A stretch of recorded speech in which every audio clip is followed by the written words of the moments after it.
this is the thing. So I think you and I may be kindred spirits in this respect, right? They would fear having someone like us in a position of authority or influence.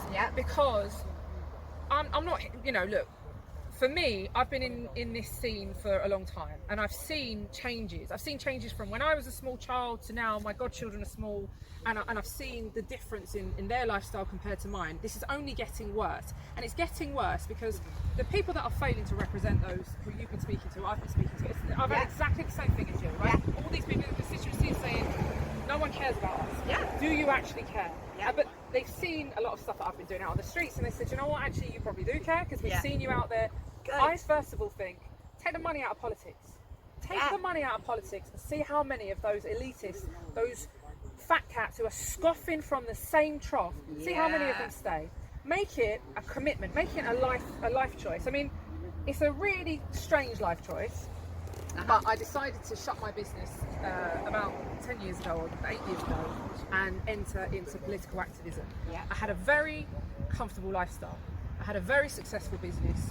I was very comfortable, right? I shut the business down, went into a life of threats, police harassment, jail, lost my assets, can't get a bank account, had my house taken off of me by the High Court, you name it, of every level. And I wonder how many of them, if they had one element of that, would continue in their role. They will never speak out because they fear that persecution. They've seen what they've done, because it's those people that have pushed this upon me, right? The elitists that have pushed all of this persecution onto the likes of myself and others who speak out. If they had to suffer 1 inch of that, they'd be gone. Self-serving, that's what they are. I do agree with you on that one. I really, really agree. They wouldn't. They don't have the spirit to do it, and that's the thing. To represent people, you've got to have balls. You've got to have spirit. You've got to have gumption. You've got to possess Privilege, right? It is. That's what I said. I can't believe you said that. Exactly.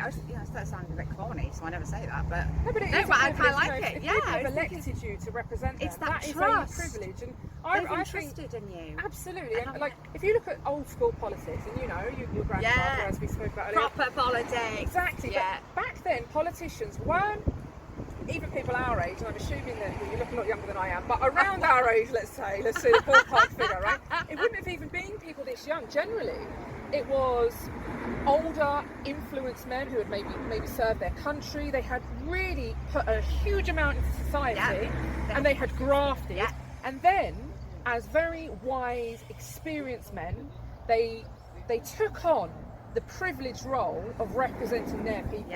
And that's what old school politics, that's what I would love to bring up.